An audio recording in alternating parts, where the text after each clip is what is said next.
कहानी का नाम बेगुनकोडोर स्टेशन की डरावनी रात। पश्चिम बंगाल के एक छोटे से गांव बेगुनकोडोर का रेलवे स्टेशन दशकों से वीरान पड़ा था। लोगों का कहना था कि स्टेशन पर एक महिला की आत्मा भटकती है जिसने यहाँ आत्महत्या की थी। एक सर्द जनवरी की रात थी। पूरा गांव घने कोहरे में ढका हुआ था। चार दोस्तों रोहित, अंशु, तृप्ति और नयन ने फैसला किया कि वे इस हॉन्टेड स्टेशन की सच्चाई का पता लगाएंगे। यह सब अफवाह है। रोहित ने कहा, लेकिन उसके स्वर में हल्की झिझक थी। पता तो करना ही होगा। तृप्ति ने दृढ़ता से कहा। रात के ठीक 11 बजे चारों स्टेशन पहुंचे। जगह सुनसान थी। स्टेशन की दीवारें फटी हुई थीं और एक पुराना घड़ी टॉवर अब भी टिक टिक कर रहा था।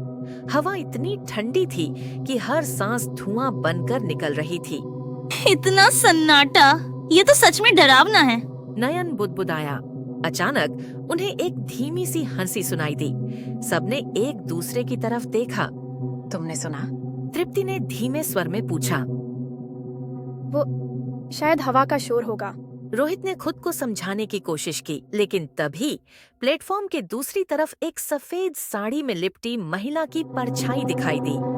उसके लंबे बाल चेहरे पर लटक रहे थे और वह धीमे कदमों से उनकी तरफ बढ़ रही थी। वो कौन है? नयन ने कांपते हुए कहा। शांत रहो, शायद ये कोई मजाक कर रहा है। रोहित ने खुद को समझाने की कोशिश की। चलो, हमें यहाँ से जाना चाहिए। अंशु ने डरते हुए कहा। लेकिन जैसे ही वे मुड़ने लगे, स्टेशन की पुरानी घड़ी ने 12 बजाने की आवाज दी। घड़ी की हर टन टन के साथ माहौल और भयानक होता गया। तुम लोग देख रहे हो? तृप्ति ने प्लेटफॉर्म की तरफ इशारा किया। वहाँ ट्रैक के पास एक लाल दुपट्टा पड़ा था। अब ये मजाक नहीं है। रोहित चिल्लाया।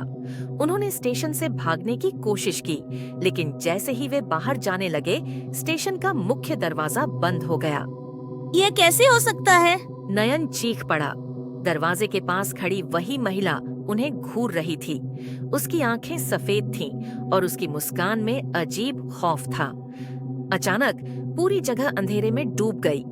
दोस्तों ने खुद को अलग अलग जगहों पर फंसा पाया। हर कोई किसी न किसी भयानक दृश्य का सामना कर रहा था।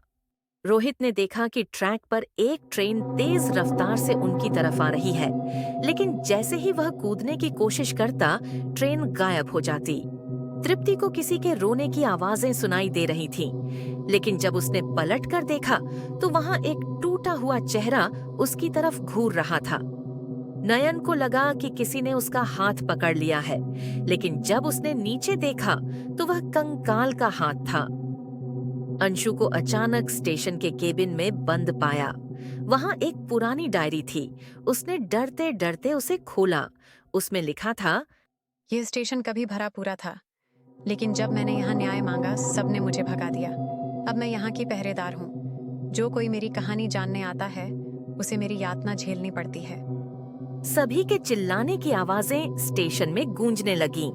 अगली सुबह जब स्थानीय लोग स्टेशन पहुंचे, वहां चारों दोस्त बेहोश पड़े थे और एक पुरानी लालटेन जलती हुई मिली। मोरल: हर रहस्य को उजागर करने की कोशिश नहीं करनी चाहिए, क्योंकि कुछ रहस्य ऐसे होते हैं जो छेड़ने पर अपने साथ अंधकार और भय लाते हैं। जो बातें अनजानी और छिपी हुई हैं, उन्हें वैसा ही रहने देना कभी-कभी सबसे बेहतर होता है।